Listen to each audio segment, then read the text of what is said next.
Everlywood? Yeah, I went there once with a good friend of mine. It was when we went to Hogwarts and we had to get out and go have some fun on the weekend. So we went to Everlywood, had a blast, shot some ginger beer, did a few spells that we weren't supposed to. But she was always better at it than I was. I was a muggle. You know how it goes. So, Expelliarmus. Hi everyone, I am Moody Boo and I am back with another Black Lives Matter perfume review. This one is on the house of BFragranced, and this is My Epiphany. Now, I think My Epiphany is only sold in these 10 ml sprayers at the moment. I don't know if she's going to expand upon them more. So the owner of this house is 100% owned by the creator also of this house, which is Marilyn Jone. She's a Chicago native. And she's got, I want to say, 3 women's fragrances and I think at least 1 male fragrance in her house repertoire. And so I landed on My Epiphany because it's a fruity floral kind of a perfume. And I'll tell you what's in it. Maybe you can figure out why I chose this one over the others. So this is mango, pear, pomelo, wild strawberry, lily of the valley, rosebud, freesia, neroli, and musky, vanilla, amber, and sandalwood. So I'm glad to see that My Epiphany, BFragranced, is on Fragrantica. That's good. They still have a ways to go. Savoir Faire needs to be on there. So before I got onto Fragrantica, somebody had voted that neroli, lily of the valley, freesia, and rose were the 4 top dominant notes. I do agree with that to a degree. I think the neroli and the lily of the valley are very prominent, but I think the pomelo comes out more than the rose and the freesia. And I'm very happy about that because I do not care for freesia as a dominant note, and I don't care for lily of the valley as a dominant note. Now in this particular perfume, so the proportions that they put the lily of the valley though is just perfect to make it smell very clean instead of soapy, because I don't like soapy. That's one of my complaints with the note of lily of the valley, but I do like clean. So it was really smart, the proportions they put in this perfume. I'm very happy I don't get a lot of freesia. There might be a little bit in the background, but it's just not, it's not my flower of choice when I'm looking for a floral in a perfume. The neroli is beautiful though. The neroli, the lily of the valley, and the pomelo make a wonderful combination. It makes it this fresh, clean kind of hint of floral in there. I mean, because when I smell neroli, I don't think of floral. I think of fresh. I think of summertime and hot weather. And it does not go into Neroli Portofino territory by Tom Ford. I do not like Neroli Portofino. I never have. I have tried it multiple times over the years, thinking one of these days I will evolve until I enjoy it, but I am still not evolved enough to enjoy that perfume. It's way too soapy. Oh my God, it's soapy, and I can't. This is not that in any way, shape, or form.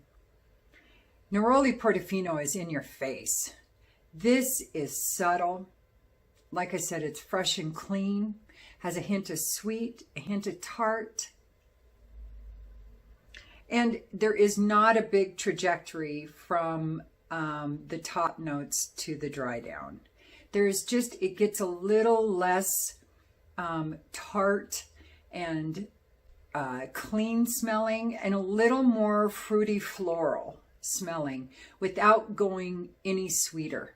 It doesn't really gain momentum in the sweet category with the dry down. It's very nice. I do think in the dry down I get more of the rose. It gets a little creamier with the dry down. The first blast, it's very fresh, very clean, very effervescent, very energetic. But once it dries down, it kind of pulls all that in and becomes a little more formal without becoming formal. Does that make any sense? And I think you could wear this to work, because Neroli Portofino I would never wear to work. I'd never wear it. But if I was a fan, it would not be one I would wear to work. That would be something for another occasion. But this is subtle enough that you could wear it to work. I think it's very daytime appropriate. I think it's very unisex, but I think it will appeal more to women because of the way it comes across. It doesn't have a heavy man soap, like that commercial where that guy, it's kind of funny, where he's like, "You're not a plate," and he smashes it against the rock and he says, "You're a man." Well, that's what I'm thinking. This is more of a feminine soap and not a man soap that I smell in this. So that's why I think it will appeal more to women than to men. The lasting power is anywhere from 4 to 6 hours. It really does land on about hour 5. Becomes kind of a skin scent around hour 3, 4, but you can still smell it. When you first spray it, it's pretty intense. It goes at least arm's length. Luckily, it doesn't stay beast mode, because that would, I think, be too much of a dichotomy to go from beast to skin scent. Luckily, it goes beastly just momentarily, maybe 10, 15 minutes. And then it settles down, settles in, and kind of makes a nice little perfume bubble around you without being too much. Prices are really good on these.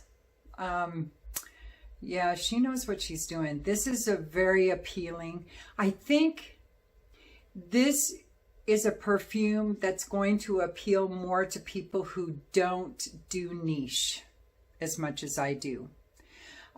This is more for those that don't want to go too risky. They want to stay in that comfort zone of perfumes, which is a perfect place to be. I am not discounting how important that area is. I like to reside there myself quite often. But I do think this will appeal to less frag heads and more general population. I think a lot of people would really, really love this perfume if they smelled it, really love it. It's almost like the sophisticated, beautiful, younger cousin to Neroli Portofino. The difference being Neroli Portofino is kind of the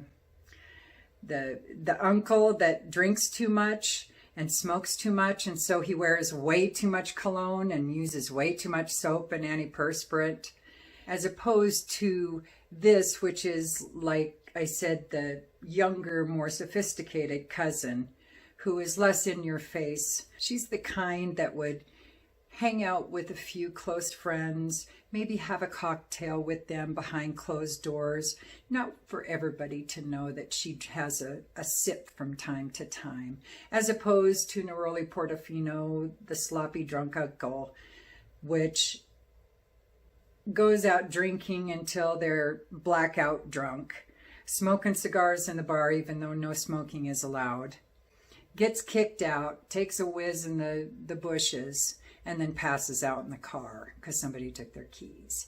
So that's kind of the way I compare My Epiphany and Neroli Portofino. How'd you get all that? I don't know. I just get these weird things in my head, and then, no brain to mouth filter. So it just bleh, comes on out. Anyway, this is really good stuff. I think a lot of people are going to really love it. It's perfect for this time of year. I don't know. if it's one of those that you would wear in the winter time, unless maybe to work out, because I think this is one you could wear to work out whenever we can go back to the gym safely again. So anyway, I'm working out at home. Good stuff, I'll tell you. Marilyn Jone's, this is a good one. And I am going to go back and check out some more of the offerings from the house. So anyway, that's about it for me and My Epiphany. And anyway, thank you so much for being here. And I will be doing more perfumes for Black Lives Matter shop owners and perfumers and whatever I can find. And I might even expand off into some other products, because I've noticed there's some other things going on with Black-owned businesses that I'm really intrigued by. Some coffees. What? So I'm probably going to check some of those out. So I may do a random review of some Black-owned other products other than perfumes, because unfortunately the selection is very limited at this time. I have a feeling that will change in the near future. Anyway, I really appreciate you being here. Don't forget to like and subscribe and ding da ding the bell if you want. If you don't, it's all good. I still love you. All right, use your own nose. Peace.